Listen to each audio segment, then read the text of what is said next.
सह्याद्री असं म्हणतात. या सह्याद्रीची सैर फक्त तिघांना जमली. एक म्हणजे या सह्याद्रीत राहणारा वाघ, आणि दुसरा म्हणजे वारा, आणि तिसरा म्हणजे हा मराठा. सह्याद्री किंवा पश्चिम घाट ही भारताच्या पश्चिम समुद्र तटाच्या शेजारी उभी असलेली डोंगरांची रांग आहे. ही अंदाजे 1600 किलोमीटर लांबीची डोंगरांची रांग तापी नदीच्या दक्षिणेकडून व महाराष्ट्र गुजरातच्या सीमेशेजारून चालू होते व गोवा, कर्नाटक, तमिळनाडू आणि केरळ या राज्यांमधून भारताच्या दक्षिण टोकाजवळ पोहोचते. या डोंगर रांगेचा जवळजवळ 60% भाग हा कर्नाटकात येतो.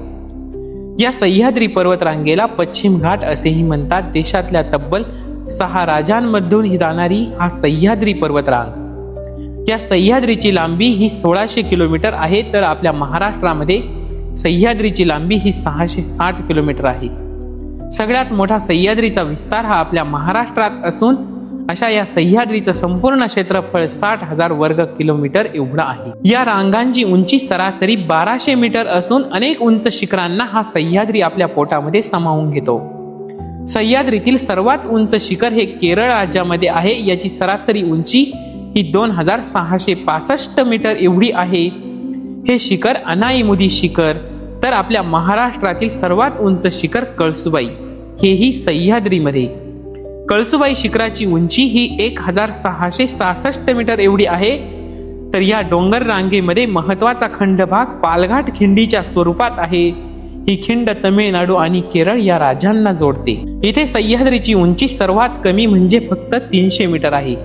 अशा या सह्याद्रीमध्ये अनेक नद्या उगम पावतात.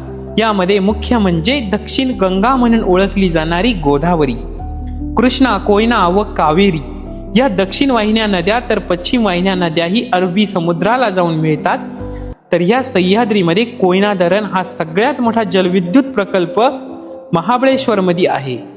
तर केरळमधील परिकुलम धरण आणि कर्नाटकामधील लिंगमक्की धरण. तर या सह्याद्रीमध्ये लहान मोठी 50 धरणं आहेत. पावसाळ्यात या सह्याद्रीचे सौंदर्य वाढवण्यास कारणीभूत घटक म्हणजे येथील असंख्य धबधबे.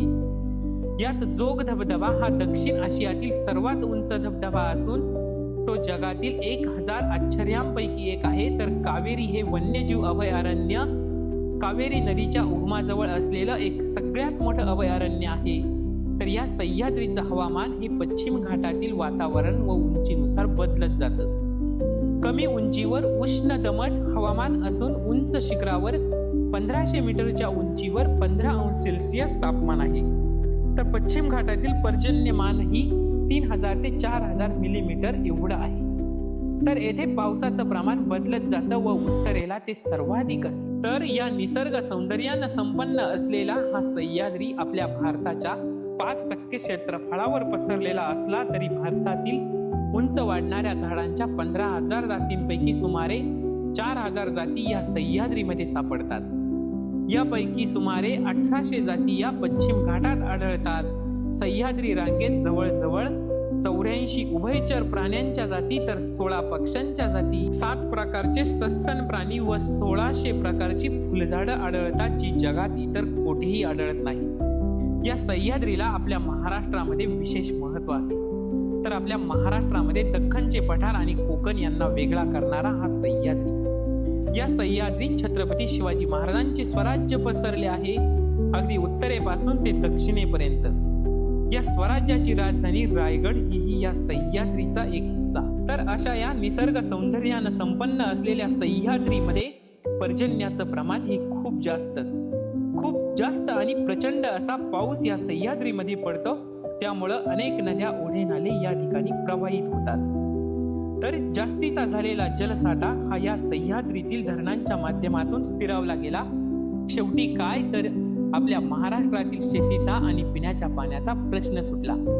असा हा अनमोल अजस्र सह्याद्री ज्यानं आपल्या राजांचं बालपण अगदी जवळून बघितलं, राजांना घडताना बघितलं, राजांचं पराक्रम शौर्य ज्यानं बघितला, ज्यानं राजांचा इतिहास जवळून पाहिला, ज्यानं शिवराज्याभिषेकाचा स्मृतिमंत सोहळा अनुभवला, तो हा सह्याद्री महाराजांच्या पायाची धूळ आपल्या मस्तकावर घेऊन आजही मोठ्या दिमाखात उभा आहे.